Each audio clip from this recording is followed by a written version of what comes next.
sekolah, tidak ada unggulnya sebuah madrasah apabila di madrasah sekolah tidak ada musala dan ketika zuhur anak dan guru tidak sholat berjamaah. Itu bukan unggul namanya.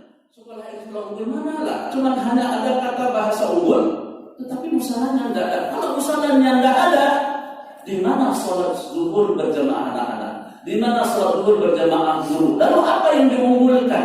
Dunia. Akan binasa keunggulan itu apabila dengan Allah kita bergabung.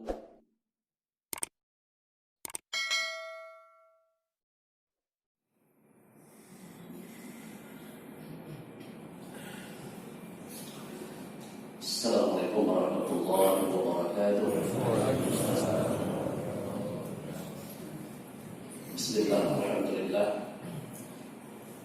Allahumma salli ala Muhammad wa ala alihi wa ashabihi wa man tabi'ahu bi ihsanin ila yaumiddin, amma ba'd. Bapak Ibu jamaah yang dimuliakan oleh Allah Subhanahu wa taala, waktu adalah modal yang paling utama yang Allah berikan kepada kita, dan ini adalah merupakan sesuatu yang paling berharga dalam perjalanan kehidupan manusia. Sampai-sampai Rasulullah SAW menyampaikan tentang dua nikmat yang sering dilupakan oleh manusia. Yang pertama adalah as-sihhatu, yang kedua adalah al-faragh. Manusia yang terkait dengan waktu itu, manusia sering melalaikan yang terkait dengan kesehatan, dan kemudian manusia sering melalaikan ketika Allah berikan kesempatan. Bapak dan Ibu, dalam perjalanan kehidupan setiap manusia, semenjak daripada Nabi Adam sampai Nabi akhir zaman Nabi Muhammad SAW, dan kita adalah bahagian daripada umat Nabi ini, Allah sudah berikan modal yang paling utama. Jadi jangan pernah kita katakan bahwa hidup kita tidak punya waktu.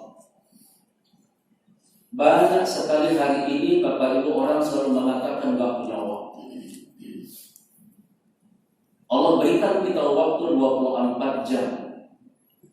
Allah minta kepada kita di antara waktu 24 jam itu 5 waktu saja ya Allah minta dekatkan diri kita kepada Allah.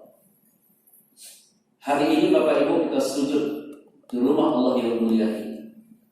Ini adalah ada dua nikmat yang kita sudah kita gunakan. Pertama nikmat sehat, kemudian nikmat kesempatan. Berapa banyak Bapak Ibu hari ini orang bercita-cita ingin sholat subuh tapi tidak bisa datang ke masjid.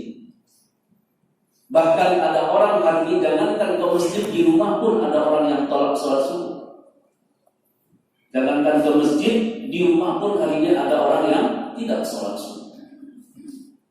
Berarti ada dua nikmat yang dilalaikan. Nikmat sehat, di rumah dia tidak sholat subuh. Kemudian nikmat kesempatan, di rumah pun ada orang yang tidak sholat subuh.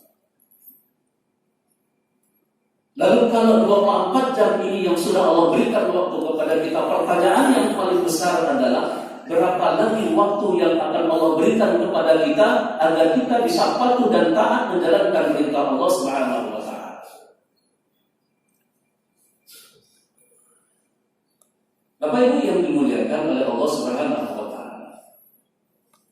Bapak Ibu sambil dulu boleh lihat jam, kita punya jam tangan masing-masing. Kita punya jam tangan dan harganya berbeda, mereknya juga berbeda. Saya ingin katakan dan kita sudah paham semuanya, semua orang mampu membeli jam, tapi orang tidak bisa membeli waktu. Waktu yang sudah berlalu tidak akan pernah bisa ditarik. Tapi kalau jam yang hilang berapapun harga, kita bisa beli yang lain. Tapi waktu yang sudah berlalu, penyesalan tidak bisa sholat subuh berjamaah pagi hari ini tidak ada yang sesali, belum sudah selesai. Minta ya Allah berikan aku kesempatan, ya Allah kembalikan subuh yang sudah aku lewati, ya Allah. Aku bisa sujud, aku bisa rukuk di dalam masjid berjamaah, ya Allah. Tidak bisa. Menangis air mata darah pun tidak akan bisa kembali subuh yang sudah berlalu. Penyesalan sudah selesai. Jamaah yang dimuliakan oleh Allah Subhanahu wa taala. Adakah yang lebih mulia seorang hamba ketika dia dekatkan dirinya kepada Allah ketika dia melalui salat? Tidak ada yang lebih mulia seorang hamba ketika dia mendekatkan diri kepada Allah ketika dia salat. Tidak ada mulianya seseorang ketika dia berumrah berulang-ulang umrah berulang-ulang, tidak ada kemuliaannya. Bila dia pulang dari sana ketika di masjid dekat dengan rumah, tapi dia tidak melangkahkan kakinya ke masjid, tidak ada kemuliaan. Berapa banyak orang yang mengumpul uang untuk bisa melaksanakan ibadah umrah. Setiap tahun umrah, tapi pulang dari sana, rumah di dekat masjid pun dia sangat berat untuk melangkahkan kaki ke masjid itu berjamaah. Makanya Bapak Ibu yang dimuliakan oleh Allah Subhanahu wa Ta'ala, inilah dua nikmat yang sering dilalaikan oleh manusia, dan kita sudah sering dengar hadis ini.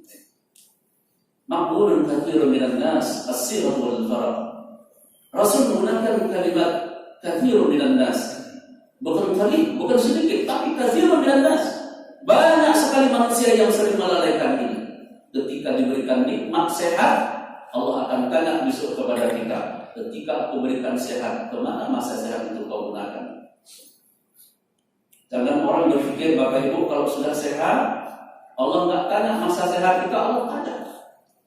Ketika sehat, apa yang sudah kita gunakan di masa sehat itu? Dan ketika sehat, Allah berikan kita waktu luang. Waktu luang pun Allah akan tanya, ketika waktu sehat aku berikan, di waktu luang ada di masa sehat, apa yang sudah kau lakukan? Walakam nafsun ma qaddamat lighas. Apa yang sudah kau lakukan sebagai persiapan kau hadapi hari esok? Hari esok, Bapak Ibu, hari esok, hari ketika kita mati. Kalau hari esok kita masih hidup, bisa kita jamin hari esok, Senin besok kita bisa jamin hidup, maka orang akan bisa berpikir apa yang akan bisa dia lakukan untuk hari esok. Tapi hari ini jemaah, tidak seorang pun yang bisa pastikan bahwa kita besok akan hidup, kita akan bisa sholat berjamaah seperti pagi hari. Kita belum tentu. Makanya Bapak Ibu yang dimuliakan oleh Allah Subhanahu wa Ta'ala, di dalam kehidupan kita ini, Bapak dan Ibu, orang selalu berpikir bahwa takaran umur seseorang masih muda. Orang menganggap saya kan masih muda. Orang kan berpikir ketika nanti sudah masa tua, ketika saya sudah pensiun, kesibukan gak ada lagi, pekerjaan gak ada lagi, baru saya ingin coba fokus untuk ibadah kepada Allah. Ini salah, jemaah. Tapi inilah yang menjadi pemikiran orang hari ini. Hari ini saya sibuk kali di pausa. Pekerjaan saya nggak selesai. Belum ini selesai, sudah datang pekerjaan yang lain, Masya Allah. Nanti yang saya coba pikirkan, saya coba fokus ketika nanti sudah pensiun. Jamaah, siapa yang bisa pastikan masa pensiun kita masih hidup, baru kita bisa fokus? Tidak bisa, jamaah. Siapa yang bisa pikir, siapa yang bisa pastikan kita akan fokus ketika kita nanti masa di pensiun? Terkadang berapa banyak orang belum pensiun pun dia sudah kembali ke Allah Subhanahu wa Ta'ala. Masa sehat dia lalaikan, masa kesempatan dia lalaikan. Siapa yang bisa jadi? Tidak ada cara yang bisa jadi. Maka Allah ingatkan kepada setiap pribadi kita, Bapak Ibu, ya ayyuhalladzina amanu taqullah. Wahai orang-orang yang beriman, bertakwalah kamu kepada Allah. Wal tanzur nafsun ma qaddamat lighad. Lihat dalam dirimu masing-masing, kata Allah. Lihat dalam diri kita. Dalam 24 jam Allah berikan kita waktu. Tentu Bapak Ibu, orang yang beriman itu dia membuat agenda-agenda prioritas dalam hidupnya. Karena agenda prioritas ini adalah terkait dengan ibadah kita kepada Allah Subhanahu wa Ta'ala. Coba Bapak Ibu, hari ini kita sudah sholat subuh nih, berjamaah. Ini luar biasa ajarannya, Bapak. Luar biasa. Ketika kita hari sedang duduk mendengar tausiah, kita duduk iktikaf. Hari ini saudara kita ada yang masih terlena di tempat tidur. Tidak ada kebaikan orang seperti ini jemaah. Gak ada kebaikan seperti ini. Allahumma barik li ummati fi quburiha. Doa Nabi kepada umatnya seperti ini. Ya Allah, berikanlah keberkahan kepada umatku yang bangun di pagi hari. Yang bangun di pagi hari, doa Nabi sallallahu alaihi wasallam, Allahumma barik li ummati fi quburiha.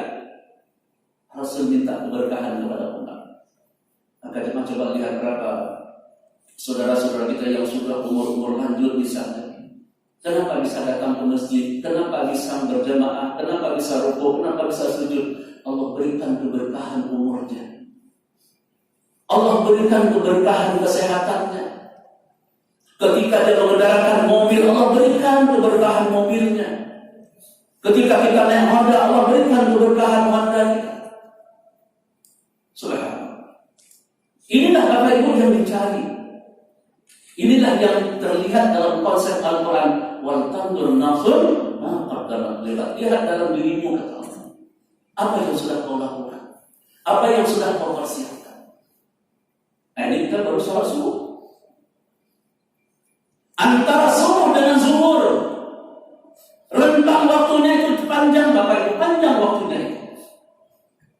Agar kita hamba Allah yang tidak terlena antara subuh dengan zuhur, Rasul contohkan adanya salat duha di dalamnya. Tak usah banyak-banyak. Kalau Rasul katakan itu 12 rakaat, udahlah kita mungkin tak bisa seperti Nabi. Bahasa kita tadi karena sibuk kali Ustaz, 2 rakaat saja. Menyedua rakaat ini juga tidak sempat Bapak Ibu, dah. Jelaslah sirna binasa dalam kehidupan ini. Lihat orang terdahulu, lihat Nabi, lihat sahabat, lihat khulafaur rasyidin dulu. Nabi, apakah ada orang sibuknya? Sibuk sekali. Sempat sholat duha? Sempat. Abu Bakar As-Siddiq, Umar bin Khattab, Utsman bin Affan, Ali bin Abi Thalib dan sahabat-sahabat yang lain, apakah mereka tidak sibuk? Sibuk, Pak Ustaz.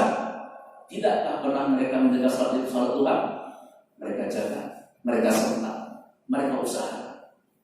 Justru Bapak dan Ibu, keberkahan hidup antara subuh dengan zuhur, tegakkan sholat duha, minimal 2 rakaat. Itulah keberkahan umur, berkah rezeki, berkah komunikasi, berkah silaturahim, dan berkah tempat kita bekerja.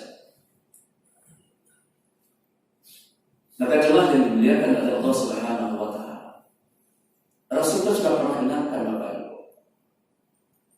Rasul menyampaikan kepada sahabat, siapa yang ingin mendapatkan cintanya Allah, ingin mendapatkan cinta kasih sayangnya Allah Subhanahu wa Ta'ala, bagi kita yang sudah menjaga yang syariat wajib, yang wajib 5 waktu sudah wajib, puasa ada yang sudah wajib kita jaga.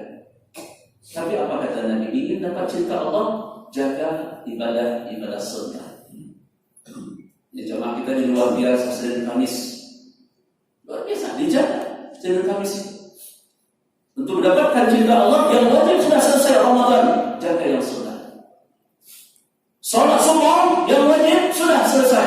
Zuhur sebentar nanti. Antara zuhur dengan zuhur ada yang sunnah, kerjakan yang sunnah. Insya Allah cinta kasih sayang Allah akan kita gapai. Jaga yang sunnah, kata Rasul. Nah, ini Bapak dan Ibu, memang terkesan dalam kehidupan kita berat 2 rakaat ini bagi orang yang tidak terbiasa. Apa profesi kita ini? Sebagai guru, siapa bilang sebagai guru tidak bisa sholat duha? Apakah enggak ada masa istirahat guru? Ada. Masuk jam pertama, masuk jam kedua. Jam ketiga, jam keempat enggak ada waktu. Artinya enggak ada jam mengajar. Udah jam 6, jam 7 baru masuk. Antara waktu ini ada waktu untuk sholat duha. Di sekolah ada musalah. Maka saya sering katakan Bapak dan Ibu, kita sering salah menggunakan bahasa unggul. Ada sekolah hari ini Bapak Ibu, unggul itu diunggulkan karena ada drum bandnya, ada seni rapalinya, ada seni akapelanya, ada seni tarinya. Maka dimunculkanlah sekolah unggul.